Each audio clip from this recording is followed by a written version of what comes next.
Eu vou fazer a apresentação dele. Fico muito feliz de estar apresentando, né? O professor João Paulo Tinoco foi me orientando no mestrado e doutorado, né? E no doutorado ele fez o doutorado de sanduíche, né? Na Inglaterra, para estudar Anzaldúa, né? Com a professora Silvia Pozzolo. E eu muito feliz de ter, assim como o Vinícius também, né? Vinícius foi nosso aluno aqui da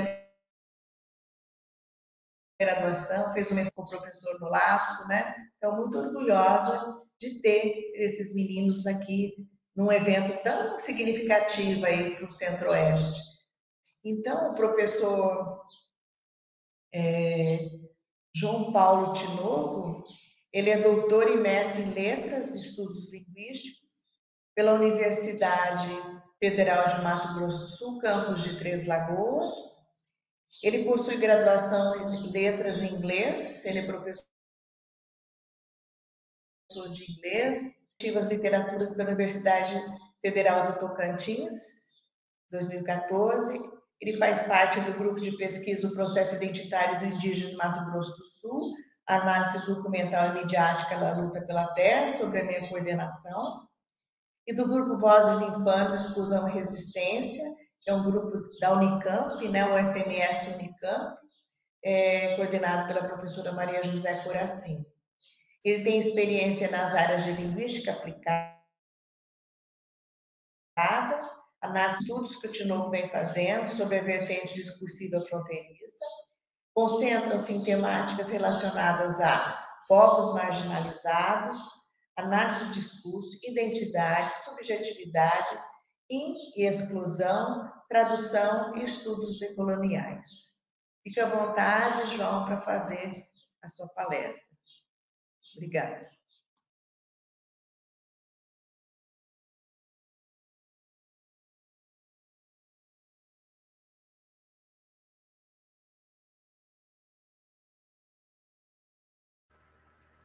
Estão me ouvindo agora? Eu vou só, dá licença um pouquinho, João, eu vou só dizer que alguns palestrantes estão falando, né, como o João está falando da Inglaterra, e às vezes vai dar uma travada, né, mas tá, de vez em quando está travando. Mas nós estamos te ouvindo, tá? Bem agora, João. Fique à vontade. Tá, obrigado. Bem, gostaria de agradecer a oportunidade de estar falando aos coordenadores, desse evento maravilhoso. Muito feliz por estar falando, de Glória Anzaldúa. E para esse momento eu parto da reflexão do corpo, desse corpo fronteiriço. Foi a partir da professora Vânia Guerra, o meu primeiro contato com Glória Anzaldúa, e logo após, a partir da escrita do professor Edgar César Nolasco, que nos apresentou Glória Anzaldúa.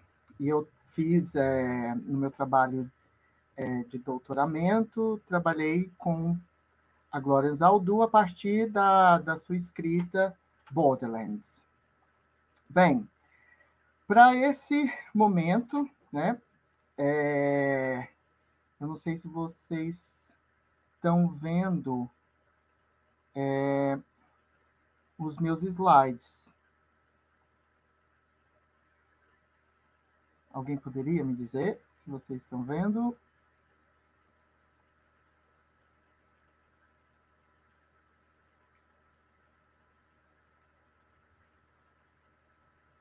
Não?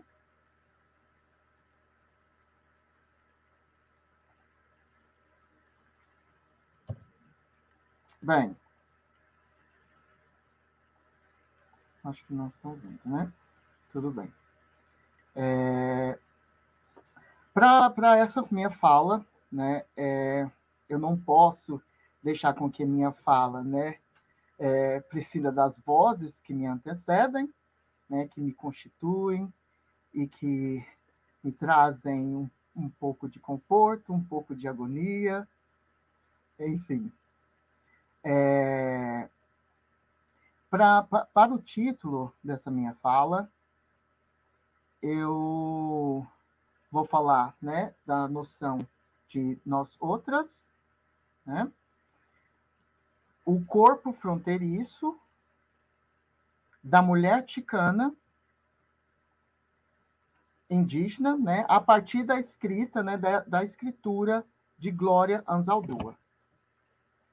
Então, neste texto, né, nessa fala, que ela parte também de reflexões que eu fiz com a professora Vânia para um artigo que a gente escreveu, né, e aí me fez pensar nessa proposta, qual seja, né, o corpo fronteiriço da mulher ticana. Então, nessa minha fala, proponho estreitar o corpo fronteiriço com a noção de nós outras. Falar do corpo feminino ou feminista pode me levar a refletir sobre suas representações e formas de tratá-lo.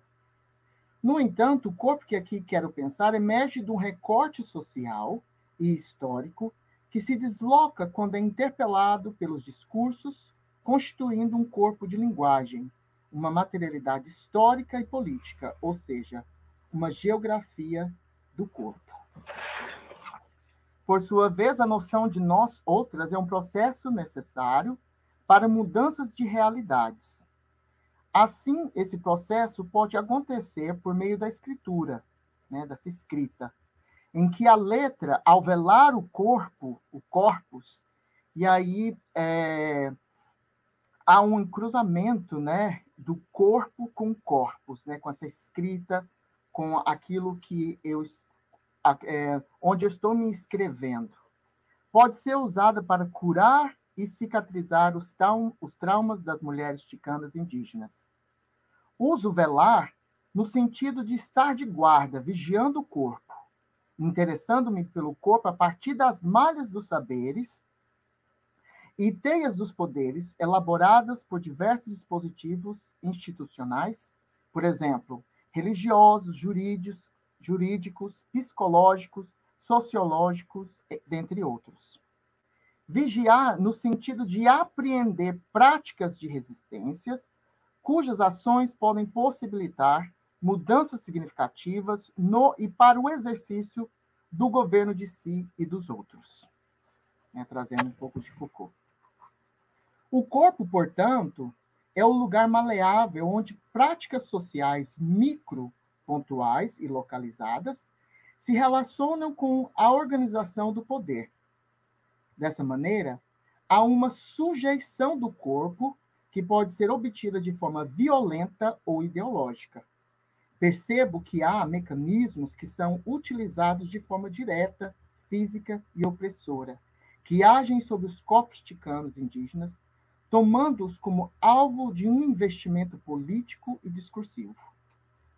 Os traumas são todas experiências agressivas visíveis e invisíveis, que hostilizam as mulheres a partir de variados procedimentos. Estes são formulados para orientar os sujeitos e que tentam manter práticas já cristalizadas na sociedade patriarcal. São traumas que cortam a pele e a alma por meio de um processo simbólico. Representações que constroem saberes, que operam no sentido de oprimir os sujeitos, por exemplo, as mulheres ticanas indígenas. Essas mulheres fronteiriças encontraram na escrita um meio de ir e vir interpretativo, a fim de entender as dores, os dissabores, os julgamentos, a opressão dos dedos apontados, os sonhos abortados, os pedidos de desculpas, por sempre ouvirem que elas falam demais. A escrita, portanto, torna-se escritura. Por isso, escritura. Esta é compreendida como um documento que legitima as histórias relatadas do lado de cá da fronteira, que está entre a margem e o poder hegemônico. Sob a rubrica fronteiriça, a escrita sangra no entrelugar para deixar o seu rastro de histórias sobrepostas por outras, e por meio de suas singularidades, constrói efeitos de sentido de empatia que nos alcançam e cortam o corpo, o corpus, por ser tão presentes em nossas vidas e na sociedade. A escrita de Glória Anzaldúa lança mão de experiências a fim de compartilhar possíveis escrituras, geografias, que as mulheres chicanas indígenas enfrentam numa sociedade patriarcalista, onde a mulher ticana indígena tem de se rebelar para ser ouvida, vista. Mesmo com sua morte em 2004, Anzaldúa deixou textos que fomentam reflexões, que nos ajudam a investigar práticas discursivas pensadas fora do centro.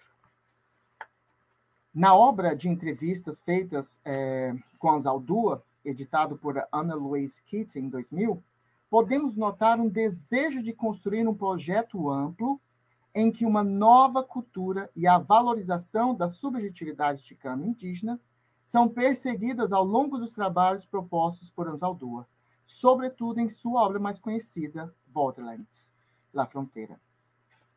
Entendo que a perspectiva, nós outras, é importante para a compreensão de uma relação social permeada de implicações sociais e econômicas, por um lado. Por outro, abre espaços onde as mulheres chicanas indígenas podem tecer o desconforto das tentativas das práticas sociais de aprisioná-las num espaço que não é mais almejado por essas mulheres. É a construção de um novo mundo, o terceiro mundo. Este está relacionado ao afastamento de modelos impostos pelo poder colonial, que exclui todo sujeito que desvia das normas estabelecidas pela sociedade. E é justamente essa condição de estranha, alien e infame que faz com que a mulher ticana indígena repense propostas, como a noção de nós outras, para criar práticas de empatia, de aceitação e valorização do corpo ticano indígena. Em Michel Foucault, notamos que o conceito de corpo alcança outros efeitos de sentido diferentes da tradição filosófica, como aquela relacionada ao corpo com a vida plena, pois havia um interesse como espiritual, visando a moderação para evitar os excessos. O corpo perfeito na Grécia, por exemplo, tinha relação com os deuses. Aos homens apenas era permitido provar que suas capacidades frente às tarefas eram as provas que as divindades exigiam deles para que se mostrassem dignos de terem sido premiados.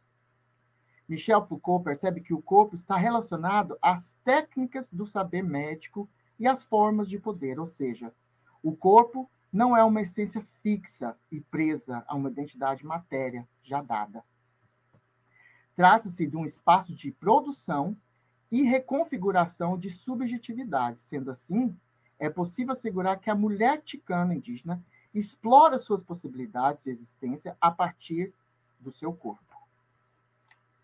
Como uma artista, a mulher ticana indígena produz um conjunto de técnicas, práticas discursivas, que gerenciam o seu corpo, o seu modo de pensar e agir.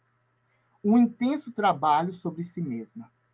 Essas escolhas são possíveis desde que se leve em consideração os jogos de verdade e os dispositivos de poder. Confrontando esses jogos de verdades, Anzaldúa convida a mulher ticana indígena para se unir ao nós outras, abraçando o corpo mestiço, tomado pelos relatos vivenciados por elas. Com o intuito de construir outras maneiras de ver o mundo, a escrita de Anzaldúa corre o risco de irritar o discurso hegemônico, fazendo com que seus pensamentos demandem uma certa forma de rebeldia, de coragem. Ao mesmo tempo, aquela que está em contato com a escrita da mulher ticana indígena precisa entrar no jogo, escutar e sentir aquela que se arrisca a relatar sua vivência, iniciando, pois, um pacto. Este seria, a nosso ver, um aspecto interessante de se pensar quando abordamos a questão do corpo, entendendo a importância do aspecto da escrita como relato de vida para a compreensão das relações entre nós outras, uma vez que a coragem da verdade é não apenas aquela que fala, mas é também daquela que aceita receber a verdade que escuta. Vale salientar que a verdade é por mim entendida como uma construção social, estabelecendo saberes que são compartilhados por um grupo e não outro e vice-versa. De acordo com Foucault, não há uma preocupação em definir o que é verdade e o que não é, mas há questionamentos em relação a algumas ideias que são consideradas verdades enquanto outras não. Os jogos de verdades, que são um conjunto de regras de produção de verdades, um conjunto de procedimentos que conduzem a um determinado resultado, que pode ser considerado, em função de seus princípios, de suas regras de procedimento, né, como válido ou não.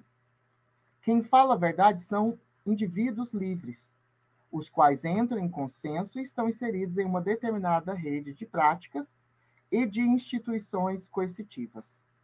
É também lugar de enfrentamento social e debate político, encarado sob a forma de lutas ideológicas, cada lado defendendo seu ponto de vista, sem se interrogarem sobre como cada discurso, lado do debate, constituiu historicamente como experiência, que permitem ao homem pensar-se quando se identifica como louco, doente, desviado, trabalhador, como quem vive, como quem fala, ou ainda como homem de desejo. Isso me ajuda a fortalecer a visão que Anzaldu imprime em seu corpus, onde também há a tentativa de criar uma verdade ética de relação com o outro, descrevendo o corpo a partir de nós outras, como a soma de práticas mediante as quais podem obter um prazer mútuo, ou um reconhecimento de outros corpos, corpos de luta, corpos da margem, periferia e fronteira. Dito isso, acredito que a noção de nós outras é uma economia do corpo e dos prazeres, que pode ser usada a favor da construção de novas práticas de existência e resistência, e com a multiplicação da variabilidade relacional. Aproximando essas reflexões com estudos discursivos, pergunto de que modo a produção de subjetividades ticana indígena pode comprometer a mudança das práticas discursivas dessas mulheres ticanas indígenas, que ainda sofrem exclusão, e por qual meio essas práticas podem ser revistas, desconstruídas e valorizadas.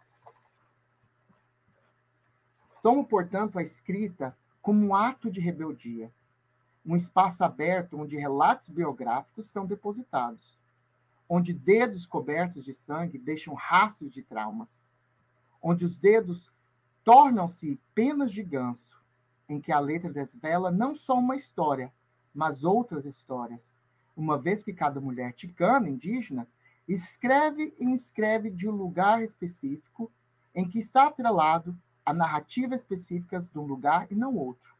Sobretudo, uma escrita que mina da fronteira entre o México e Estados Unidos da América. Vou pensar, né, a partir da escrita de Glória Anzaldúa. Assim, a escrita torna-se uma ferramenta de denúncia que questiona os mecanismos dicotômicos fomentados pelo poder colonial, sobre o pensamento heteropatriarcal e racista, que coloca o corpo da mulher ticana indígena num lugar inferior ao homem. São práticas de violência que alcançam a mulher ticana indígena nas suas mais variadas formas, ora por meio de uma violência simbólica, ora por meio da violência física. Nos últimos anos, temos observado em várias partes do mundo a ocorrência de significativas manifestações que, a favor ou contra variadas causas, ocupam diferentes espaços como as ruas, os muros e cartazes, as redes sociais, os livros, a arte, para dar visibilidade aos seus respectivos desconfortos e resistir às regras impostas de uma sociedade que fomenta práticas de controle dos corpos sociais. Se, por um lado, esses movimentos têm o objetivo de denunciar questões voltadas à subsistência da intolerância nas relações humanas, como, por exemplo, a violência contra a mulher, a hostilidade contra os sujeitos gays, a exclusão e violência dos povos indígenas, o preconceito de precedência religiosa ou regional, entre outras paixões mortais. Por outro, esse quadro de lutas sociais e conflitos políticos contemporâneos pontuam a insurgência como característica da atual ruptura social e política, baseando-se no modelo civilizatório formulado pelo pensamento neoliberal, cuja máxima é tentar manter valores básicos da sociedade liberal moderna, os quais estão relacionados à ordem, ao progresso, aos saberes reconhecidos como verdade absoluta e ao conhecimento hegemônico, para citar, né, alguns. A partir disso, nessa minha fala, eu proponho rastrear nos processos subjetivos do corpo da mulher ticana, né, indígena, as novas relações de poder e o deslocamento de produção da subjetividade mestiça com relação à escrita a partir do ensaio La Prieta, escrito por Glória Anzaldúa e publicada em 1981. Esse ensaio da Glória Anzaldúa, ele foi publicado nesse ano pela editora A Bolha, né? O livro é intitulado de A Vulva é uma Ferida Aberta e Outros Ensaios. Então, nós temos agora esse ensaio da língua portuguesa.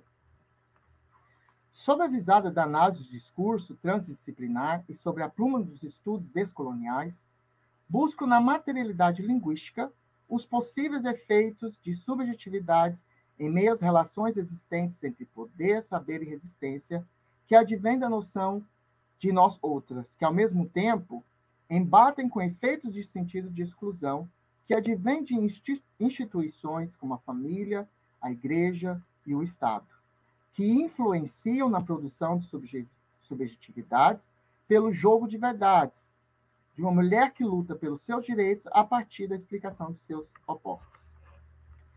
Para isso, busco nos estudos de Guerra e Coracino, quanto ao sujeito, né, do discurso, que se constrói nos e pelos discursos imbricados que o vão constituindo, pois as representações construídas em seu próprio imaginário possuem força suficiente para fazer o indígena acreditar que a condição em que se encontram é constitutiva de sua identidade. Também, a partir dos estudos descoloniais, eu me entrelaço na teorização fronteiriça de Anzaldúa e Nolasco, lançando mão dos pressupostos teóricos da consciência mestiça anzalduano e do local geohistórico nolasquiano. Este é entendido como lugar que arraiga histórias locais e que nos ajuda a exumar memórias veladas, arquivos que recolhem memórias que estão à espera de serem postas à vista. Em relação à consciência mestiça, é compreendida como a quebra das dualidades que aprisionam as mulheres num espaço de práticas hostis, dando-lhes um lugar desprivilegiado, né, em relação ao homem. A articulação deste estudo por meio de uma teorização do corpo fronteiriço tem esse objetivo, qual seja, desestruturar os pensamentos dicotômicos para aventar uma resistência, uma consciência de nós outras, em que outras está para nós e nós está para outras, construindo, portanto, uma abordagem multicultural que marca uma inclusão heterogênea, em que todos somos nós e outras, sem a barra que ainda separa o nós de outras. O ensaio que escolhi para fazer esse gesto, né, analítico, La Prieta, retrata as elucubrações da mulher ticana indígena de cor latino-americana, mexicana, mestiça e lésbica. Anzaldúa escreve a partir de muitas fronteiras que atravessam e entrecruzam as experiências femininas.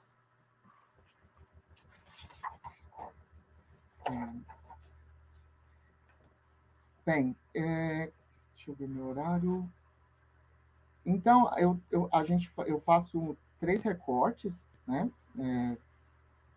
desse ensaio. para fazer esse gesto analítico, mas eu trago também uma noção muito importante que está atrelada à noção de nós outras, que é a autohistoria de Glória Anzaldúa. Fazer um estudo a partir da autohistoria do sujeito mulher ticana indígena significa rastrear na história estrutural o conjunto histórico como noções, instituições, medidas jurídicas e conceitos científicos que coloca cativo o sujeito corpo da fronteira, cujo momento não pode nunca ser recuperado em si mesmo. A partir dessa análise, é necessário que busquemos no ensaio La Prieta, o arquivo, os jogos de regras que determinam numa cultura o aparecimento e o desaparecimento dos enunciados, sua permanência e sua extinção, sua existência paradoxal de acontecimentos e de coisas. Assim, a escrita do ensaio é um abrir-se à pluralidade de efeitos de sentido que deixa ao leitor a tarefa de interpretação. E como analista do discurso, tentarei fazer uma interpretação que incomode as leituras cristalizadas socialmente, colocando-nos como espectadores emancipados. A interpretação adentra no local bélico, por isso desconfiamos até de nossa escrita. Pois não podemos esquecer que o sujeito escreve e fala de um determinado espaço e momento específico, sendo impossível afastar das hierarquias de classe, sexuais, de gênero, espirituais, linguísticas, geográficas e raciais do sistema mundo patriarcal, capitalista, colonial, moderno. Aqui eu tento quebrar, o mito do ego não situado.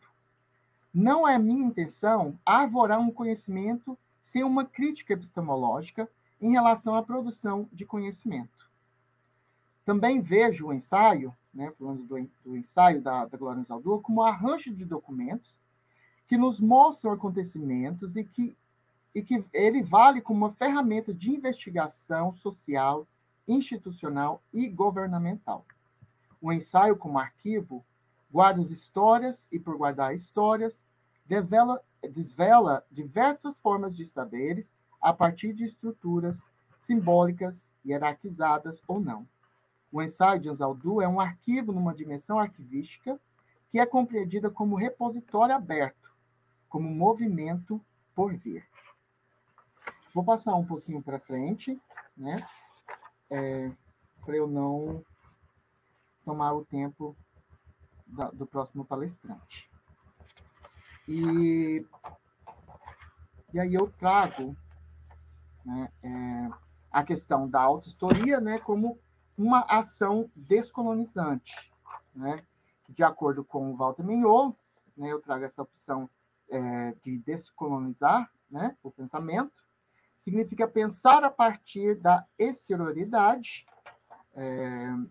e uma posição epistêmica subalterna vis-à-vis a hegemonia epistêmica que cria, constrói, erige um exterior a fim de assegurar a sua interioridade. Essa episteme subalterna, que extrapola a fronteira, tem por interesse demarcar o lugar de onde o crítico constrói o seu pensamento. E a diferença colonial que está atrelada às suas sensibilidades biográficas. Então, essas sensibilidades biográficas constroem o locus epistemológico e geohistórico fronteiriço. É necessário, de acordo com Nolasco, que a crítica dessa zona fronteiriça se predispõe a pensar a partir de marcas fronteiriças, a partir das sensibilidades locais e biográficas dos sujeitos e das produções do lugar, a partir das memórias, dos discursos e dos saberes das linguagens. A partir das histórias locais que foram silenciadas pela colonização do poder.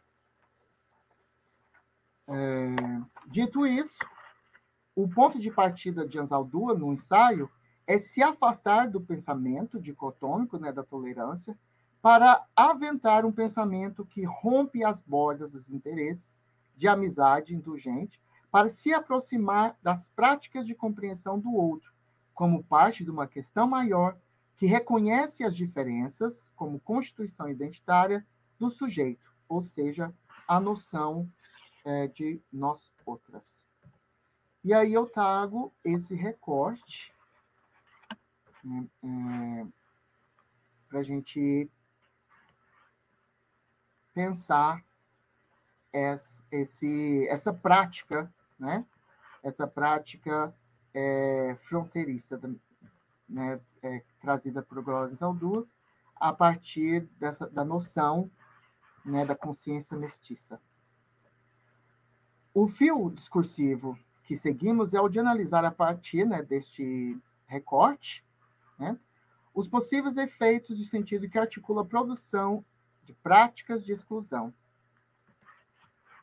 A partir da materialidade do discurso, percebemos algumas formações discursivas que pelejam entre si, materializadas, por exemplo, no verbo confundir, que significa tomar uma coisa por outra de maneira involuntária, e no verbo ficar, que dá um sentido de alcançar um resultado específico. A confusão é estabelecida pelo interdiscurso, vozes que nos antecedem, que emanam saberes que estão atrelados à sociedade, no contexto atrelados à sociedade. No contexto que estamos a analisar, observa-se uma trama de representações do que é ser e o que não é ser indígena, ora pela cor da pele, ora pelo estereótipo de que a mexicana usa roupa suja. Então, a avó sempre dizia, né? A mãe e a avó. Não fique no sol, minha mãe dizia quando eu queria brincar fora. Se você ficar mais escuro, eles vão confundir você com uma indígena. E não suje suas roupas. Você não quer que as pessoas digam que você é uma mexicana porca.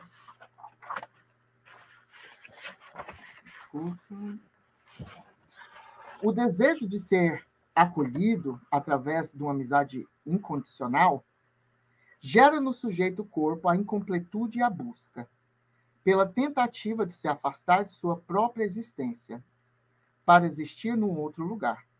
O desejo do e pelo discurso do outro marca condicional no enunciado. Se você ficar mais escura, eles vão confundir você com uma indígena.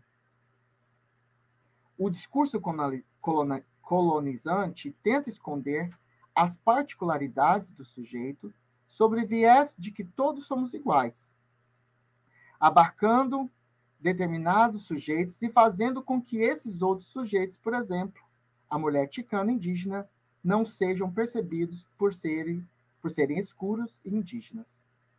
Dito isso, podemos notar a produção epistemológica da noção nós e outras, que é entrelaçada para demarcar lugares com a possibilidade de estabelecer uma ponte de travessia. A travessia que discutimos é como um dobramento e desdobramento, sem ser dobramento e desdobramento, pois é implícito, não se dividindo, mas corporizado em dois, em um. A partir do recorte, né, podemos observar que o discurso homogeneizante sobre a mulher ticana indígena confronta o discurso hegemônico e engendra o discurso descolonial, em que a mulher ticana indígena emerge como ser dissidente, existente, para romper com os argumentos que tentam inviabilizar o corpo do sujeito-corpo, que não é branco e nem é próximo à imagem do sujeito-corpo branco. Há uma tentativa de uma grande limpeza social, há uma tentativa de jogar a sujeira na borda, onde outras pessoas não conseguem ver ou perceber. Há repulsa pelo estranho. O estranho tem uma face particular e cor significativa. Nos grupos sociais, em que esperamos o encontro de misturas, torna-se um ambiente inóspito, onde estar com alguém que lhe é estranho pode presenciar práticas de exclusão. Não suje suas roupas, para que as pessoas não confundem você com a mexicana porca. É o retrato do medo advindo da exclusão colonial, cuja finalidade está atrelada aos imigrantes e asilados, que são considerados os refúgios da sociedade hegemônica. É o lixo humano, que busca ter também um lugar na sociedade do progresso e da prosperidade. Esse processo de limpeza e exclusão ainda tem como protagonista os povos indígenas. Imagina as mulheres indígenas o quanto devem sofrer com tais práticas. Os povos indígenas tiveram e ainda têm sua identidade silenciada e marginalizada, seus corpos explorados e eliminados, sua cultura e conhecimento corroídos, sua crença removida, suas terras expropriadas, seu modo de viver desfigurado. Bem, eu vou encerrar, porque eu já passei do meu tempo e eu não gostaria de tomar o tempo da próxima palestrante. A escrita de Anzaldúa, para finalizar minha fala, nos convida a atravessar a ponte do dualismo e adentrar um espaço móvel, polifônico, híbrido, fronteiriço e construído de muitas travessias externas e internas, experimentando diferentes identidades que mostram maneiras diferentes de viver, enxergar e agir na contemporaneidade. E é a partir do olhar do outro que construímos esse mundo. Muito obrigado e desculpa pelo tempo. Obrigada, João Paulo. Parabéns pela sua fala, né? Você traz com propriedade as questões articuladas na tese. Eu fiquei pensando aqui, quando você fala nessa questão do discurso literário dela, né? Tão pessoal, né? Que a gente poderia pensar que os povos indígenas eles não acabaram, eles nunca vão ser dizimados totalmente, né, do nosso planeta. Então, eu acredito muito que uma questão que diz sobre o contato entre povos diferentes, né, no caso o indígena e o branco, né, o europeu, o colonizado, né, e o colonizador, a gente pode muito pensar no conceito de transculturação, né? Porque essa tentativa de apagar uma cultura da outra, né, é algo que não dá mais para a gente conceber, né, na contemporaneidade. Eu acho que a gente tem que pensar numa transculturação mesmo, né?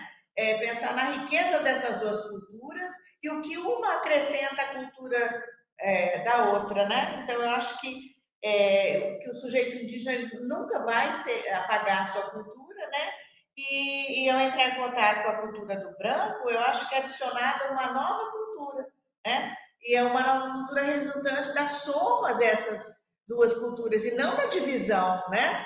E o discurso moderno e até o pós-moderno, ele diz essa integração dos ticanos, dos indígenas, né? À cultura do branco, né? Então, não é unificar, né? Mas somar as duas culturas, eu acho que é aí que está toda a riqueza do pensamento também da Glória Anzaldúa.